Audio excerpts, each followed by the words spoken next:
what's up guys? Joe here from Tavern.com bringing you the second place deck list at ARG Atlantic City. I almost said Rhode Island because that was the last event I went to. So we are here with John Eldis. And what did you play today, John? I played a build, a brew I like to call BowHamut. BowHamut. Now what's different? So obviously you played BowHamut. Now what made this so different than any other BowHamut list? It actually is a deck that wants to win late. Okay. It grinds out wins.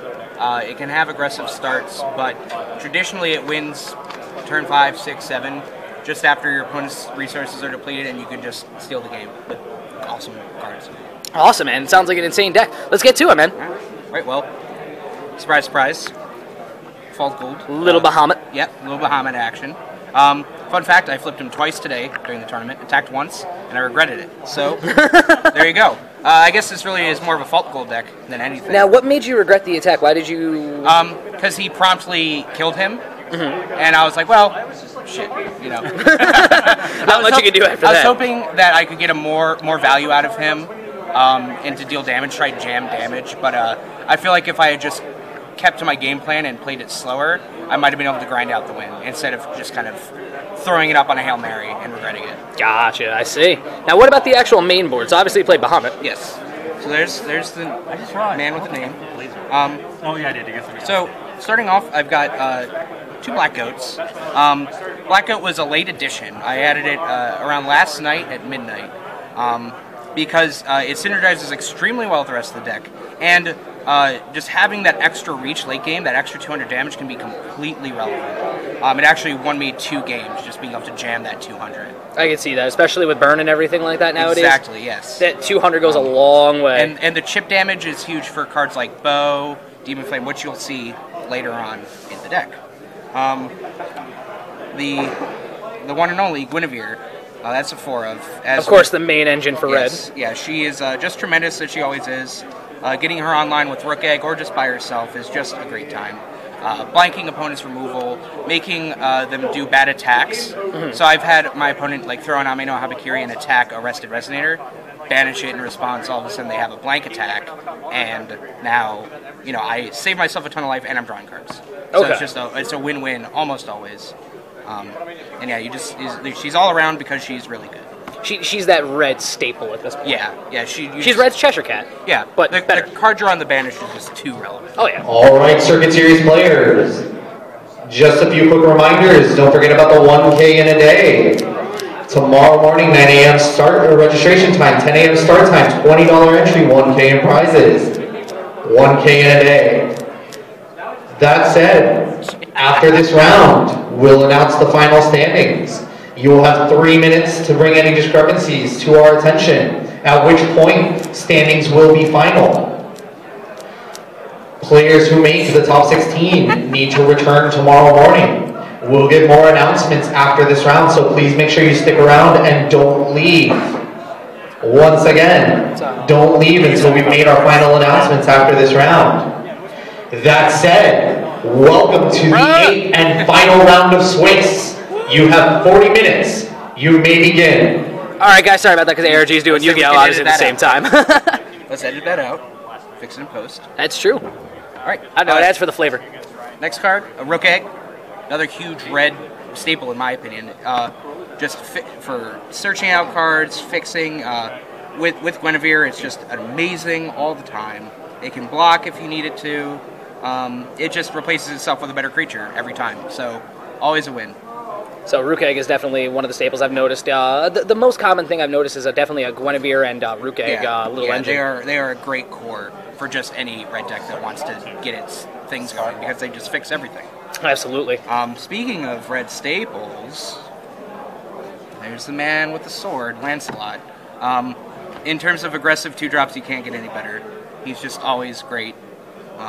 Even if he's just swinging into other Lancelots so you don't have to deal with them. My personal opinion, the best 2-drop in the game right now. That's hard, very hard to refute. I mean, he's just amazing. He does everything you want him to do. 2-drop, 6/6, burden for 7, and swing 10 usually, especially if you combo with things like rapid growth or whatever it may be. Yeah, and his quote-unquote downside of having to be the one to attack first, rarely an issue. Absolutely. Sometimes people forget, but usually it's not relevant. Now here's a new face that I can't get enough of. It's a Snow White, the Valkyrie of Passion. Her ability to come down on 3 and swing and basically trade up with anything that has 800 or less defense just by herself. Anything that's rested, she can go after. She killed off Percival's all day. She killed off Rukh Egg so they couldn't block. Rasputin's go away. So she can clear the road, or she can trade up and just go after bigger things. And then if you have other things like Demonflame or Milest, she can start doing a ton of damage. And the first strike is just amazing. It helps her go against things that she'd otherwise have no business. Kane on a Resonator, you really can't go wrong. Yeah. That first strike is that's probably the bane of my existence, I can tell you that right now. Yeah, I believe it. Can't deal damage to a thing! Cthuga, 4 of. It's a card that I'm not so sure about right now. It's I sided it out a bunch, and I wouldn't say it underperformed, but compared to the other value creatures in the deck, it's almost feeling like it's not pulling its weight. Okay. That might just be because of the quality of the cards surrounding it, and being able to jam 500 damage out of nowhere. And the Rukh Egg chain is always relevant. So absolutely, it definitely won me some games, so I can't badmouth it, but it wasn't something that it came out sometimes, so it's not as much of a staple as I expected it to be. Okay. It wasn't as crucial to the aggro plan as I thought it might be. Makes sense. I know a lot of Cthuga was definitely one of the bigger keys and everything like that, but especially now with Snow White and whatnot. Yeah. The new release of SKL kind of booted it out, I've noticed. My favorite 5-drop, Laser. He against decks that can't counter him, he's just a constant threat. He's always coming at you. Once you're getting above like 6, 7, 8 stones, you're playing him and other things each turn. It's just tremendously difficult to deal with him. Mm-hmm. There's the downside is that he kind of non-bows with like Rukh Egg and some other cards, but he also blanks your opponent's Rukh Eggs, which is great. Yeah, definitely. Kind of, especially against the mirror. Yeah, Woo! And the Rasputins, and I don't remember if Mozart's a banish trigger. I think is it Graveyard? I believe so, yes. So that's also tremendous, liking Mozart. So yeah, and he just comes at you. He's relentless. Laser. Just like the ruler. Probably what I would say is the deck's MVP is Gilles. Just coming down, you get rid of him once he's back, slightly weaker. He won me plenty of games. He's just so hard to deal with. And one of the main reasons why I decided to main BowHamut was because I could search out these 2 bad boys and just guarantee them when I wanted. Okay. So basically, no matter what, you're searching out a kill card at that point. Yeah. Gilles was absolutely tremendous. Now, assuming since you're playing Gilles, I assume the whole deck is just mono red. Close. It is close to mono red. Ooh. I feel like there's a secret tech coming. The main deck is mono red. Yes. Speaking of red, for Laevteinn, mostly it's great when I can pitch it for more mana, just to surprise some extra fire out there. Sometimes with Lancelot it's cute, or throwing out like a Thunder out of nowhere feels good. Mm-hmm. Of course, if my opponent's playing like a slower deck that doesn't interact much, sometimes BowHamut just wants to get in there. You didn't really do that today, but it's still an option, and I still think it's pretty necessary to run these. Yeah, absolutely. Even though they definitely got sided out a lot. Because you see Blazer and Scythe everywhere, so they can go out and go for better cards. Absolutely. If there's a second MVP, it's got to be the Bow. This card is absolutely unreal. The game's newest Thunder. It is. Well, Thunder minus 100. It makes anything less than 500 defense just die on the attack. Absolutely. Interacting with stuff like Snow White, Demonflame. I mean, it is just crazy good. It can get rid of an Amino Habakiri in a clinch, Bind of Gravity. It's huge. Absolutely great.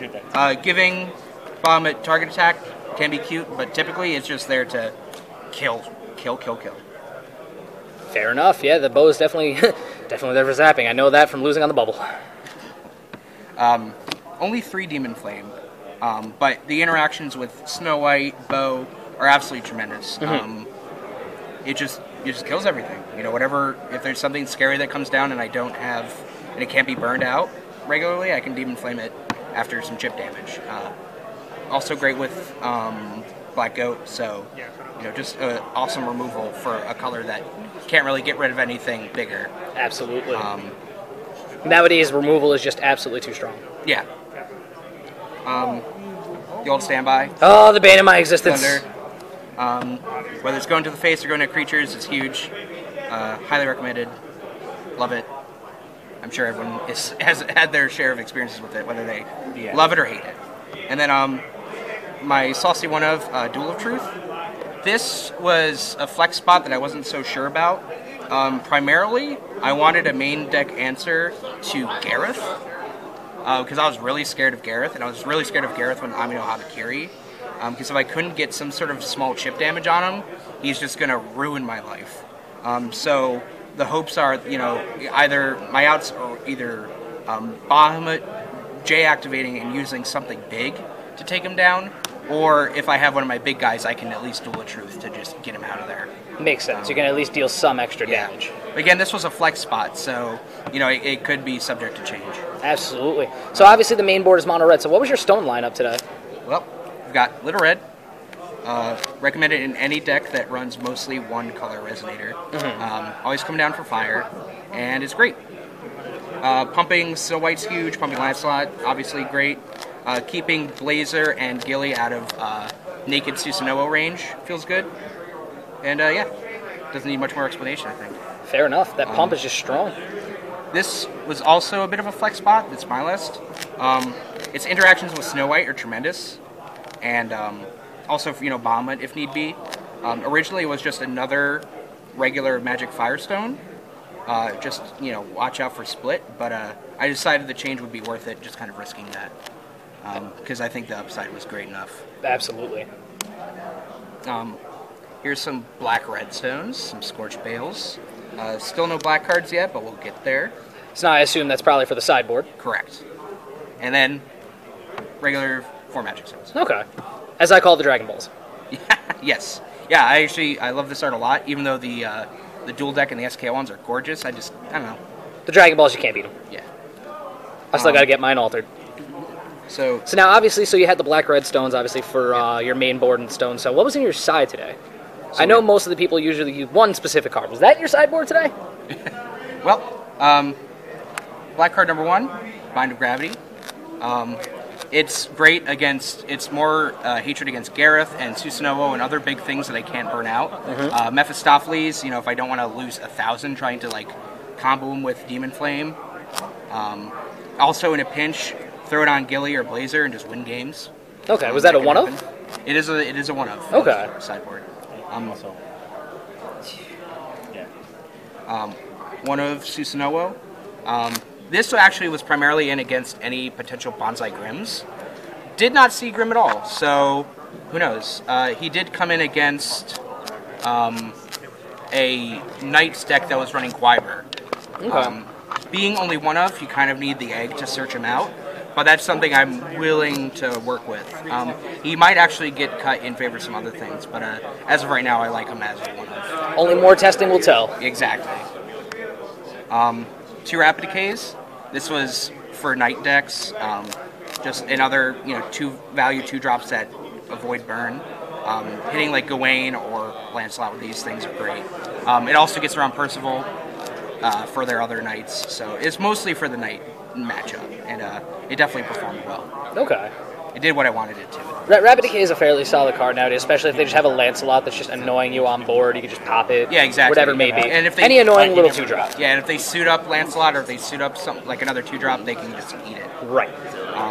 3 splits for the control matchups, any other greedy stone decks. Now, I also have a lot of special stones, but this is for the matchups where there are 3 colors and they're nothing but. Okay. So, if they just can help close out, usually I can get ahead in life. Yeah, if you're ahead in life, especially playing this, the stones don't even matter. You'll burn yourself for that damage. It's almost like playing First Lie at that point. Exactly. Sideboard black card number 2, Flames.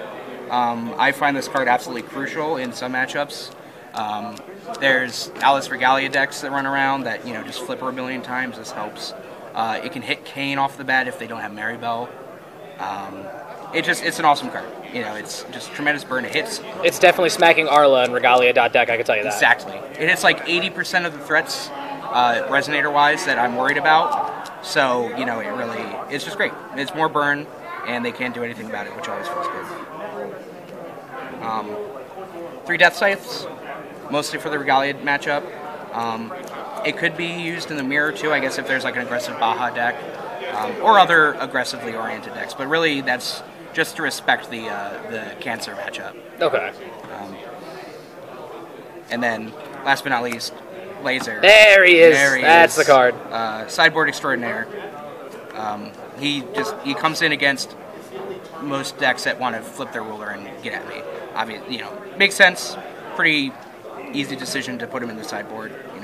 He's very clutch. Now, with the decks that you saw today, did you find yourself siding against a Blazer a lot, or did you only see yourself, well, maybe only like once in a while? Most of the decks I played started on Blazers, so I was fine with BowHamut because I never J-activated him. So Baha just became my Stonecaller and my tutor for Gill and Blazer. Okay. I did side him in against a 28 Regalia deck, and I sided him in against actually, I don't know. I think that was about it. Only time you really sided him in? Yeah, just because he crushes in that matchup. He's kind of essential. Absolutely, he definitely is. Otherwise, that deck can just be too fast and too dirty. And he's that early. At least they have to set up against him. Okay. As opposed to just being able to go all balls to the wall and not care. Especially today in this day and age with just a pure aggro format. Yeah, very aggro. Though this is definitely a grindy deck. At least the way I play it here. Yeah, absolutely. Sometimes you need a late game in this day and age, especially even though you're going to get, beaten in the beginning. Yeah. You definitely need some sort of late game because you don't want to run out of resources. Exactly, yeah. So, all right, guys. So this is the second place deck list, so take another look because I know you guys are going to want to see this. The extra sideboard. So check us out, guys, FoulTavern.com. Check us out on YouTube. Like us on Facebook. Subscribe to us on YouTube as well. We're going to be doing a lot more giveaways for you, and we've got the rest of the top 8 coming. I'll see you guys later. Again, this was John Eldon, number Eldis. 2. Eldis. I'm sorry, Eldis. I'm thinking of so Elvis just with a D. Okay, I got you. Yeah, that's how most people remember. I won't forget it this time, I promise. We'll see you guys next time. Later.